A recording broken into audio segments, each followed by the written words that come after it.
YouTube, my luck shoppers, Dr. Yvette. Okay, I'm back for part two of what I did to retire early at 50. And so, if you have not watched that video, I am going to put it here in the cards for you so that you can watch that video so that you don't think I left something out in this part two. But I don't want this video to be long, so I'm going to get started right away. But just as a recap, I hope that you have been working on getting rid of your credit card debt because this is a major deal in order for you to retire early, not to carry any debt. So if you remember nothing else that I said, at least this will free up your mind and your heart so that you can remember that you are going to retire early because there's just no one for you to pay outside of perhaps having a mortgage and maybe one car note. Because remember, you're not supposed to carry a car note, an expensive car note, or even a car note at the same time as your spouse. So let's keep going this time around. Okay, so I want to give you some practical tips that I followed that helped me get there. And remember, I talked about you shouldn't be buying luxury if you have a lot of debt. This is one of the second things that you want to get rid of. Like I said, don't buy luxury if you're carrying debt. If you have any type of debt that you carry from month to month, you don't pay it off, then let's try not to buy any luxury items. I know it's hard. It was hard for me. It took some conditioning and some discipline, but I did it. But one of the things that will keep you from it, when you get your little booklets in the mail and you're looking at the next season of items, throw it away. Don't even look. Toss it right away to the trash because what this becomes is temptation. You're trying to retire early. You don't need the temptation.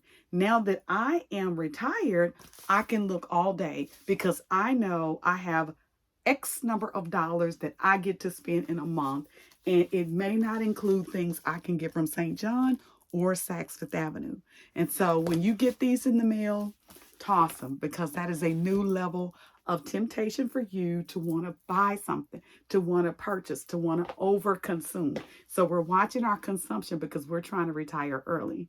Okay, so let's move into the first thing for part two, what I did to retire early. So I had some practical things because I'm looking at my notes because I want to make sure I give you exactly how I and my husband did it. And it is proven because I am retired. So let's start with additional jobs. So when we were going through this process, I called it moonlighting. The millennials are calling it having other sources of income.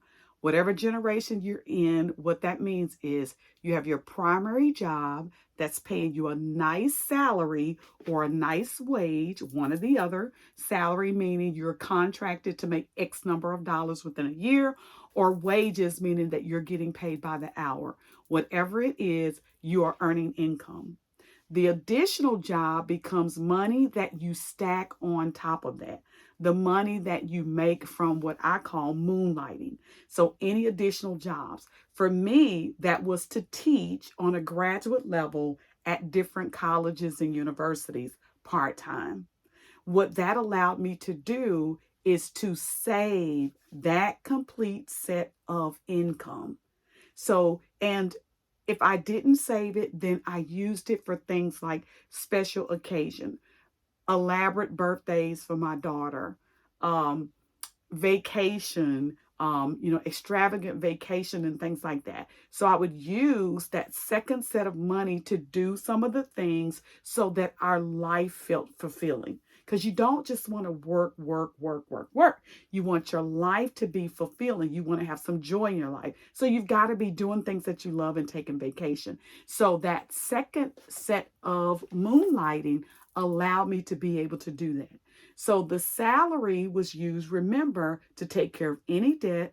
Once that debt was taken care of, I followed a budget for everything that we had to have on a monthly basis.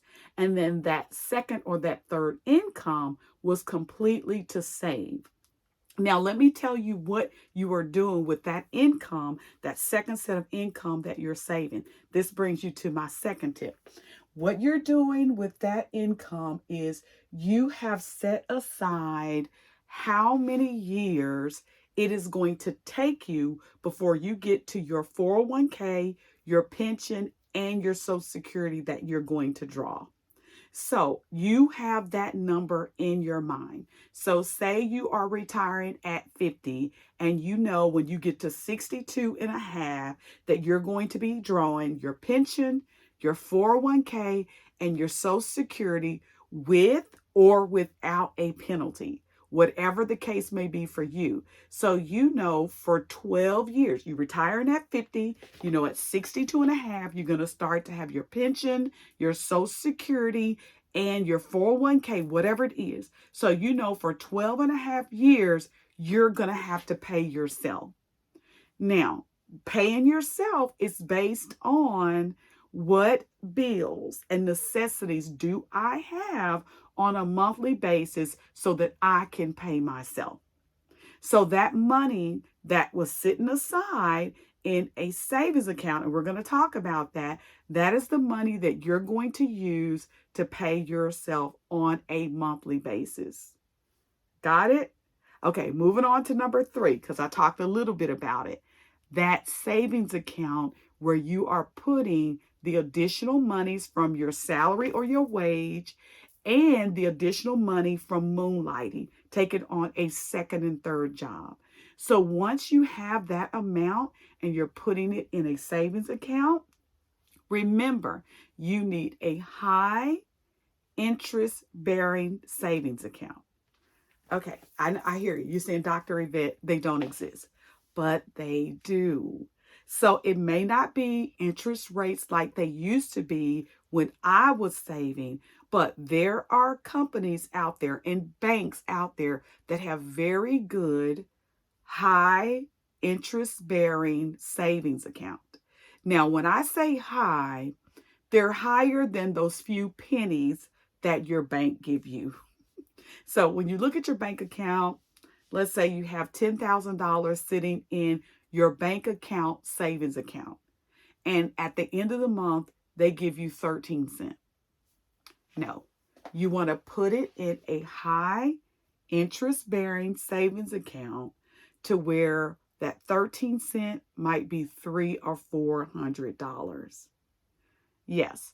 Now, a lot of times with high interest bearing savings account, they have a cap amount. And that cap amount is usually a few $1,000, 5, 7, 10. So this may 50. So this may be a savings account that you have to work towards. But for now, you want to search around, find interest rates on savings account, and you're going to leave your money sitting in those banks. Second thing is interest bearing checking accounts. Now, you've heard of these. Your local bank and credit union have these. But remember, with those interest bearing checking accounts, there is a minimum amount, usually between $1,000 and $1,500 a month, that you have to leave in that checking account. So if you are a person that you spend your money all the way down to the wire, all the way down to the cent, then you can't have that interest bearing checking account. You've got to go with a regular standard checking account for your bank. But if they have an interest bearing checking account and an interest bearing savings account, and they are high yielding, meaning that they are giving you a little bit more than what the average bank is doing, that's where you want to have your money. Okay, I know a lot of you are brand loyal to your bank, but you're trying to retire early, so you can't be brand loyal at this point. If Bank of America, sorry, Bank of America, but if they're not giving you the best interest rate on your money, you've got to tell them goodbye. If you suffer with separation anxiety, call your therapist and let them know I am struggling because I've got to get rid of Bank of America, and I've had them for 30 years. But think about it. Bank of America is not helping you. They are not giving you the best interest rate that they can give you on your money. Remember that. That is your money. Okay, so we have an additional job. We have interest bearings, savings accounts, and checking accounts. And those checking accounts may have to have a large minimum, but we have that. So there are, I just gave you 3 other sources of income that you're bringing in so that you can retire early. Okay, let's go to the 4th thing, investments. All of you, if you watch me for a minute and you've rocked with Dr. Yvette on Yvette's Route, then you know I'm an economist. What do I think about investments? They are necessary. Okay, so I don't want you to get caught up like the millennials want you to believe that a handbag is an investment. That's not what I'm talking about. I am talking about true investments. So for me and my spouse, it became real estate. For others, and it just depends on the type of real estate. One, it was holding a home that we lived in, right, and selling the home for its increased value. So, have we moved? We have moved. Did we want to move? Absolutely not. But at times, it was time for us to transition. We had a lot of equity in our home. You sell that home and you do everything you can not to use the proceeds on the next house, and you save that large sum of money. That's an investment. Your house was an investment. You had a lot of capital in your house. You sold it. You take that money, the proceeds, and you put it away. You do very little, you do your very best to put very little in the next home that you buy, because that gives you a nice chunk of money. That's one type of investment. The other real estate investment is purchasing property, whether that is land.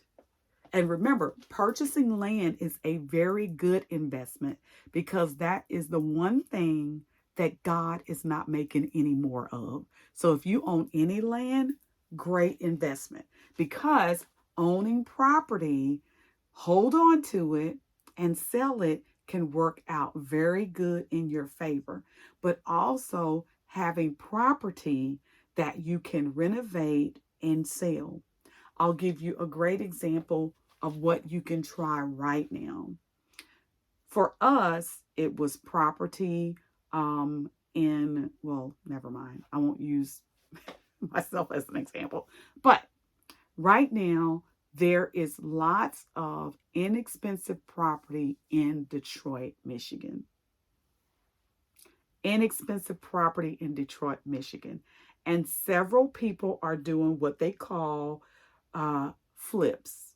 They buy property low, they renovate it, some even live in it while they renovate it, and then they turn around and sell it. If you're getting into that type of real estate, then you're going to need contractors that are on your side to help you with the renovation. So getting into that level of real estate can be challenging if you're new, but if you are working with contractors, it is a great thing to do. I worked with a contractor myself doing some of the work for him, painting for income, laying tile floors for income. So when you know a general contractor, it saves you and the contractor money when you help the contractor with the work. So that's another type of real estate investment. Buy low, flip the property, update it, and sell it. So the first one was your own home, making good decisions, letting it gain a lot of equity, selling it, buying a cheaper home and not using all of that money on that new purchase. Second thing, buying homes that need to be renovated, buying them low, flipping them and selling them for a profit. Third thing is hotel investments. So I am a hotel owner. I am a Hilton owner. This is a little bit more difficult because you've got to have conversations with other people that are into hotel investments. This is also the type of investment that you have to be willing to hold for a number of years to make some good capital. And that capital, in the end, has included dividends through the years. And so that is another way that you can gain based on having real estate investments. Now, the hotel deals look a lot like hedge funds. It's a group of you that come together and you buy a hotel and you hold that hotel. You hold that Hilton. You hold that Holiday Inn. You hold that Marriott. You hold that niche hotel until it's time to sell it, but it makes you a lot of money. Investments.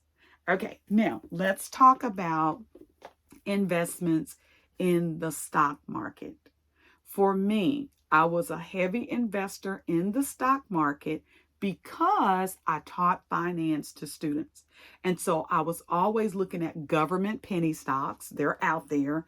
I would look for new startups to try to get in on an IPO, initial public offering of a company that's selling their initial shares in their company very low, looking at their prospectus, hoping that there will be some growth in that new company over time. And then one thing that I never did was buy stock that was already for a popular brand that was selling high. Never did that. But you have to understand your level of risk. So I am a moderate investor. So I will have my portfolio spread out over a number of things. Government bonds, company bonds, stock in a company. So my portfolio is moderate because of my level of risk that I want to take. Commodities, I have commodities. So my investment level is moderate because I don't want to dump all of my money in stock and take that risk and lose. So if you are a moderate investor like me, then you need to work with your brokerage firm to make sure that you have your money spread out over a nice moderate portfolio. Different commodities. I have very few stock. I have bonds. And then you want to include in that some bank CDs in that portfolio. Because remember, those are going to be short-term things that you're going to hold for 3-5 years, make money, take the money that you've made and put it in a savings, high interest bearing savings account. That portfolio needs to be diversified enough that you are not taking so much risk and losing your money. So I'll give you a great example. I would play with what I call play money with my finance students. This was the early 2000s, maybe in 2004, I can't remember. But we invested in Martha Stewart stock when she got caught up for insider trading. I'm sorry, I really didn't want to talk about this, but this is the best example. And her stock went down to $2.11, and maybe even lower, maybe $2.02. It got really, really low. And I told my students, we're going to invest in Martha Stewart. Buy 100 shares while it's $2. Buy 100 shares. Buy as much as you can afford. Because one thing that I knew about Martha Stewart is that her brand would bounce back. She was creative director at that point, and I knew she would work hard to make sure she recovered because she was a self-made billionaire. Now, did that work out for me and my students? It absolutely did. It absolutely did. Okay, for those of you that like to take a true gamble, if you are a person that play the lottery or you buy scratch offs, that if you win anything, that's additional income or winnings that you want to save because you took some of your discretionary income, you bought a scratch off, you won a few $1,000s. That's the money that you want to save. People just don't think about all of these levels of income that are coming in or that you can explore. But the idea is you're going to hang on to that money because that is the money that you're going to use to pay yourself on a monthly basis or within the year so that you can sustain your life and live your life until your Social Security, your pension, and your 401ks are ready for you to receive them.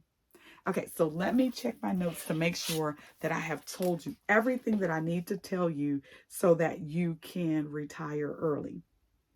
Yes, okay. Additional jobs that you take on, investments in hotels, houses, and all that proceeds you're going to be saving so that you can pay yourself at a later date. Oh, have the exact number of years in mind that you need to know when you're going to start to draw your 401k, your pension, and your Social Security. You need that number in your mind. Don't forget your short-term CDs because I know that sounds risky, but the short-term CDs really are a good way to save money. Because think about it. If you have your money sitting in a savings account and that savings account is only giving you 13 cents a month, then why not sit it in a CD that's going to pay you more over a period of time? Because think about it. If you've let $10,000 just sit in the bank and it's been sitting there for a number of years, why not put it in a CD so it can grow better? Why not put it in an interest-bearing savings account so it can grow better? Because just sitting there, it's doing you no good. It has no growth. So you need your money working for you. Just giving you ideas of what I did. And remember, no doing this, no doing any of this until you have gotten your debt taken care of and you are stable in what your plan is. Okay, so looks like I've told you everything that I need to tell you in this second half so that you can retire early. And so I am Dr. Yvette, and this is part 2 of what we need to do so that we can retire early. And when they send you these in the mail, this temptation, we're going to throw it out. I didn't throw mine out because I knew I needed to show you that in this video. Don't keep these things because it's going to keep you shopping and keep you wanting to luxury shop. So until the next time, my Lux shoppers, we're only going to shop for things that are absolutely necessary and things that will not hinder us retiring early.